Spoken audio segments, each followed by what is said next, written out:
Good morning. Good new year to our listeners. Good luck. Welcome to the Ransomed Heart Podcast. John Eldridge and Craig McConnell here at the start of a new year. Happy 2016, everyone. Hope you had a good holiday, whatever that meant for you. Hope it was good. And it's hard to turn the corner. It's hard to... Yes. We actually prayed about this several weeks ago, just asking Jesus, how do we start the new year? What do you have for Ransomed Heart podcasting? And it was so good, Craig. We started talking about a new series we'd like to do, and you kind of stopped us. We were sitting with Alan, our producer, and Craig, you said, we can't just ignore the reality that everybody's feeling. Here we go. Right? Here's a new year. And I thought we'd spend today just talking a little bit about that. That's good. I think the first thing I was sensing from Jesus this morning, even as I was driving in, was pay attention to what you're feeling about a new year. Good and bad, everything. Yeah. Mixed, ambivalent, anticipation, excitement, fear, whatever it is. Just felt like Jesus' invitation was pay attention to that. Yeah. Can I add guilt and pressure to your list? Is that what you're paying attention to? Well, it's kind of hard to avoid. It's yeah. Yep. So, Craig, as you anticipate any new year, as you think about, here we go, here's, somewhat artificially marked by January 1st, but 2016, a new year, what are you aware of? What I'm aware of is my need for God to just kind of reorient me. I typically come into January with guilt that I didn't live as well, that didn't go the way I wanted it to, the holidays. It's either falls short. A little too much eggnog there. Only 2 glasses of eggnog over the whole holiday season. And I don't know what Aunt Beverly did to it, but I was in the third heaven. But guilt, not for any one action, but I get out of my rhythm. Yep. I feel like, I wanted the holiday to look different. I don't know if I have realistic expectations or not, but yeah, exhaustion, a little bit of guilt and pressure to get it together quickly. Yeah. And as you look forward to a new year, what does that stir? What does looking ahead into your 2016, what are you aware of on that front? Yeah. I long for a good year of health. I long to become a dreamer this year. There's things in my life that I can't help but go into the year hoping that this will be a year where something happens here and here and here. I long to be a better lover, and I long for a whole lot from God and for God. Yeah. You? I'm aware of 2 things that feel very opposite. And it makes me think of Chesterton's line that the Christian life is furious opposites. On the one hand, I know and we are invited to anticipate good things from our Father. And I want to live more like that. I have such a warrior mindset that I kind of tend to be focused more on, okay, what do we need to press into this year? What hills need to be taken? What I want to be praying into for my kids, for the, But I know that the invitation is to anticipate good things. Expect good things from your papa, right? And then on the other hand, the other thing I'm very aware of is, wow, what's coming down this year? What globally, world seems to be swept by evil.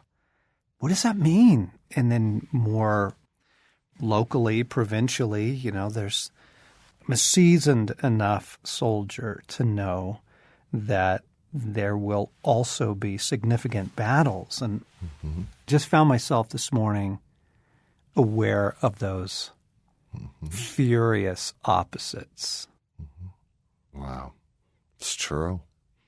It's true. And wondering, what does a kingdom mindset do with that? I think there are some listeners whose personality, bent, spirituality kind of takes them in the direction of, no, good things, dream, hope, pray, expect good things. And then I think there are those whose personality, bent, spirituality takes them more in the direction of, oh boy, what's coming through those doors. Yeah, what's coming through those doors. And maybe those folks watch a little bit too much of the news, but there is that reality. Yeah. And there are those two things. And I'm just curious, listeners, as you're hearing us, just to be aware for a moment and allow yourself, what is it that you're feeling about the new year?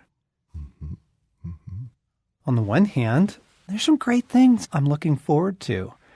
We're going to talk in next week's podcast about some really cool things coming ahead that we're doing at Ransomed Heart. And on a personal front, Luke's getting married this summer. Oh, yeah. In June. And what a fun thing. What a beautiful thing. What a kingdom thing to look forward to. And, you know, personal hopes, dreams for the year. And here's the analogy I was thinking, Craig, was, do you remember watching, maybe it was years and years ago, the trapeze, the high wire artist that had the long pole that he would hold to balance him as he went out on the high wire, right? And I've always wondered, why such a long pole? Why does he have, so much extending out one side and so much extending out the other? And it is obviously for balance. He has that for a purpose up there. And, a short little pole would just kind of whip around and not provide stability. But there's something about having kind of this long extension out to the left and this long extension out to the right of him as he's walking on that high wire. And I thought about that image I think the Christian does need to live with both. I mean, at first I was just kind of thinking it's just my own psychosis, but no, like we are invited to anticipate good things. I know the plans I have for you, says the Lord, right? Famous passage. Plans not to harm you, but to prosper you, to give you a future and a hope. I mean, it's just huge to, David says in the Psalms, I expect to see the goodness of the Lord in the land of the living. I think there's a long extension that goes out to that side of you live in the household of a good, good Father. And we are invited, therefore, to expect good things and pray and ask for good things and to anticipate good things. And for you, I know that coming out of some brutal years of chemo, to allow yourself to dream a little bit this year, that's the invitation, right? Yeah. To live. Yeah. To live. To have hope, to dream. Yeah. To anticipate, to believe that God wins, that he is present, that there is redemption, there is resurrection. There's so many themes in the Word that just speak to that. Yeah. Yeah, Stacy injured herself exercising back in the fall, and she went through, my goodness, from before Thanksgiving to after Christmas, she was injured and she had to use a cane to walk, and she could barely walk, and she was in a lot of pain. And, when you're in that, you kind of forget things are going to be different again, right? And that, things will return. Goodness will return. But that's the invitation, that we hope in goodness this year. You want to expect it. There is a certain spiritual reality, and we kind of talk about making agreements, but yeah, sort of what you speak over your life and what you anticipate does open the door either for God or for the enemy. Yeah. If you're just in a place of hunker down, no dreams, don't expect much, don't trust people, don't look for much, it's pretty hard for God to get through to you. You're barricaded. I don't think you can make it on any level without hope, expectation, anticipation of God intervening, God being present. It's not an option. It's not something we wait until our later years to develop. We just need that. In the world we're born in, how can you exist? How can you get up in the morning if God isn't present and good, redemptive? Yes. Yeah. And there isn't a coming kingdom. Yeah, that's huge. Gabriel Marcel is a French philosopher that has this wonderful line where he just explains hope is to the soul as breathing is to the body. That you can't live without hope. You've got to have some hope for this year. Mm-hmm. And that would be a great exercise, friends, for you to just grab a pen, sit down, a cup of coffee, and just ask yourself, what am I allowing myself to hope for this year? Mm-hmm. What goodness am I anticipating? Or would I love to anticipate? Just kind of open that door. Mm-hmm. Because again, I think that there are these spiritual realities, these principles to the world, just like there are physical realities and principles. And if you don't open yourself to good things, it is hard for God to bring those good things to you. Right. Whether it's love, friendship, relationship, the new job, any job, a turn of events in your health, whatever. Mm-hmm. Like, in order for you to receive those things, you've got to be open to them, or God has to sort of break down through barricades to get to you, barricades that we've erected. Yeah. Right? Yeah. Yeah. So those two ends of that balancing pole, John, on one end, as we started, it's just acknowledging and owning and feeling, where is your heart? Where are you going? What's happening? And then that may be a theme, but it's not the major theme. The major theme is hope and anticipation. And it's... Well, I think that's one extension. Okay. I think that's one extension. Okay. And I think that the Christian does have to live with a sober extension out to the other side. Yeah. The other long length of the pole is we are called not to be naive. Yeah.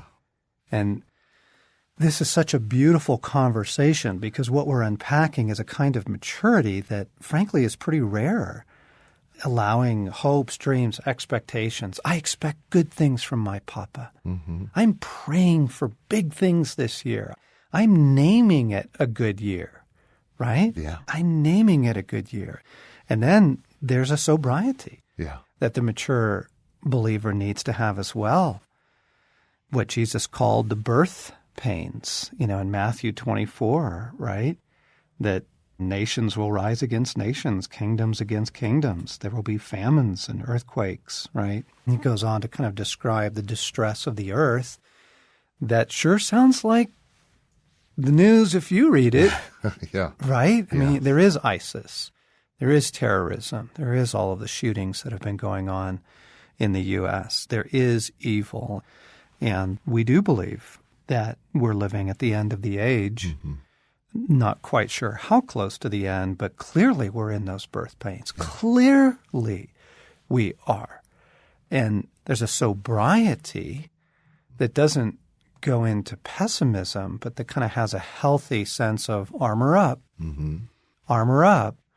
If anything, pray more this year. Be more intentional about guarding your kingdom. Be more intentional about reigning with Christ over the things that he's given you, because there are these two furious opposites. Yes. And if the trapeze, picture doesn't work for you, then think of a bird with one wing. If you only have one of these two wings, if you just have the sobriety, right, then you don't fly. Like, you become a pretty pessimistic person, pretty guarded, pretty hunkered down. And not dreaming, right? Mm-hmm. And addictions. Yeah. I mean, the soul eventually has to go somewhere, doesn't it? Yeah. Yeah. You can't live that way. And if you have only the wing of optimism and it's going to be glorious and I name it my best year ever, and those are good things, by the way. But if you only have that wing, then when the battle hits, you feel so betrayed. Mm-hmm. And so many dear ones feel so betrayed by God when all along you were told, there's a thief that comes to steal, kill, and destroy. You know, when Jesus is describing the offer of Christianity in John chapter 10, he says, those who follow me come in and out and find pasture, but he warns you, there's an enemy, Mm-hmm. right, that comes to steal, kill, and destroy. There's false shepherds, right? Mm-hmm. There's wolves, right? Yeah. And false gospels. And, he kind of says, heads up. Yes, I intend good things for you, but be mature. Don't be foolish about the nature of the world in which you live. And I think that causes us to live very open-handed. Yes. What was St. Francis's phrase about the world, Craig? I think you were quoting it the other day about you should wear it as a garment lightly, and it only touches you in a few places, and there but lightly. Something like that. But just about the Christian has a looseness too, right? Yes, yes. So, Craig, given those two wings, mm-hmm. how does that help you reorient for the year? Mm-hmm. Like, do you feel something shifting in you even as we're mm-hmm. trying to lay that picture out? Yeah. What's reorienting? I think the idea of major and minor theme, which we've talked about in other ways, but I think I want to be alert to grief, fear, disappointment, all those things you feel living in this world. It's so different than the world we're created for. But greater than that is a genuinely true hope mm-hmm. that far exceeds the fears and the realities of the world I live in, but a hope that's rooted in God and the coming kingdom, and kind of monitoring which theme is the major one and mm-hmm. at this moment, this time. And just, yeah. I need a few days, I think, just kind of discipline to reorient and remind myself of what's true, what's important. The world I live in is this. Lord, what do I need mm-hmm. Mm-hmm. to dive back in? Yeah, that's so good. Back to John 10, that's exactly the invitation. Jesus says, he who comes in and out through me mm-hmm. will find good pasture. Mm-hmm. Jesus, what do you have for me this year? What are you saying over my year? Guide me.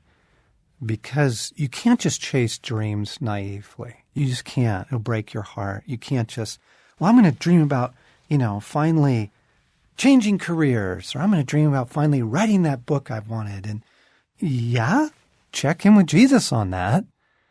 When, mm-hmm. Lord, how? He invites us to stay close to the shepherd. As you dream, you have to live with sobriety. You have to in this world. But the thing that I was so struck by this morning was Jesus calls them birth pains. Like, yes, nation rises against nation, kingdom against kingdom. Yep, there's terrorism. Yep, there's still the heartbreak of the Middle East. Yep, that's all true. That's all going on. Earthquakes, yep. Famines, yep. That's all happening. Human trafficking, yep. And yet, the Christian looks at those things and says, birth pains. The kingdom's coming. Yes, yeah. The kingdom's coming. Like, not to give way to fear and foreboding. Yes. Just feels like those two wings, or those two long extensions mm-hmm. of the pole that the trapeze artist uses on the high wire, I think are going to be helpful for all of us to think about our year. Yeah. And we hope it is helpful, friends. Oh, yes. We look forward to a year of podcasts with you as well, listeners. And tell your friends about the Ransomed Heart podcast. Spread the word. If this is helping you, if this is feeding you, help us reach some others by telling them about it and showing them how easy it is to listen to it on the Ransomed Heart app or on our website. And here we go, 2016. I'm ready.